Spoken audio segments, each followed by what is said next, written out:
अस्सलाम वालेकुम दोस्तों, तुसीं देखदे पे हो पाक पतनकास्ट ते मैं तुहाडा दोस्त अहमद फराज। दोस्तों सब तो पहले रिक्वेस्ट है चैनल ਨੂੰ ਸਬਸਕ੍ਰਾਈਬ ਕਰ ਲਓ। फेसबुक वाले भरा वीर बहुत अच्छे पेज ਨੂੰ फॉलो कर लो। किसी भरा वीर ਨੂੰ अच्छी नस्ल ਦੀ गाय चाहिए होवे बाएतमाद और भरोसे ਨਾਲ परचेस कर सकता है। लोकेशन है बुंगा हयात तहसीलो जिला पाक पतन शरीफ।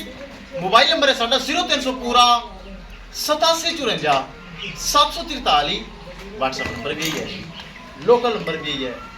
माशाल्लाह चौलस्तानी फ्रीज है पिछ सैक्सी मनवच्छी बड़ी दो दिली वैडी लगाई सी 5,95,000 रुपये डिमांड सी। थोड़ा बहुत प्यार मुहब्बत किया साढ़े बराबर माशाल्लाह आए ने साहिवाल तो उन्हें माशाल्लाह परचेज कर ली और माशाल्लाह प्यार मुहब्बत भाई जी है तुहाडे नाल खुश हो राजी हो। लो जी प्यार मुहब्बत करके साहिवाल तो है माशाल्लाह उन्हें परचेज कर ली। अल्लाह ताला सोना रब मालका ने नसीब करे।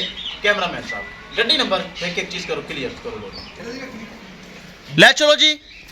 अल्लाह ताला सोना रब भाई ने नसीब करे। साहिवाल तो चल के आए 5,95,000 भी चुनी भी प्यार किया है। पिछे वच्छी बड़ी कमाल क्या ही बात। ले चलो ले आओ जी ले आओ चेक करो माशाल्लाह पिछे वच्छी मझ दी मझ गां दी गां ग्वाल च नंबर 1। ओ बंदे आंदे पे पिछे ए पिछे वच्छी ने आ जा ए माशाल्लाह 5,60,000 रुपए दे विच सेल हुई है। 35,000 रुपये डिस्काउंट किया 5,95 डिमांड सी ते 5,60,000 रुपये दे विच ए सेल हो गई जा रही। साहिवाल डिवीजन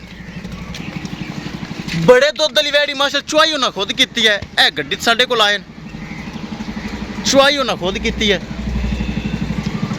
इस वैडी पर काला बड़ियां आई तो बरा वीर इस वैडी पर काला ना करन तो किसी मेरे बरा वीर नूं मजीद जानवर चाहिए होवे राबता करके परचेज कर सकता है। राबता नंबर 0300 पूरा 8754 743। व्हाट्सएप नंबर भी यही है जी ते लोकल नंबर भी यही है। पाक पतनकास्ट ते अच्छे गावां मयारी गावां दोस्तों मौजूद होंदियां ने अपने कोल। लो जी दोस्तों महफूज तरीके नाल गाय हो गई जी लोड पिछे वच्छी चेक कर लो। महफूज तरीके नाल गाय हो गई है लोड। ए गड्डी नंबर BRK 3592 शाहजोर है ड्राइवर साहब। अल्लाह ताला मालका ने नसीब करे किसी मेरे भरा वीर नूं मजीद अच्छी नस्ल की गाय चाहिए होवे राबता करके परचेज कर सकता है। दोस्तों पाक पतनकास्ट ते अच्छी गावां और मयारी गावां मौजूद होंदियां सलीम कार्ड गड्डी हो तो लै देना पैसे। इंशाल्लाह दोस्तों मिलांगे एक नई वीडियो के नाल। अपने फराज दोस्त दे इजाजत अल्लाह निगहबान।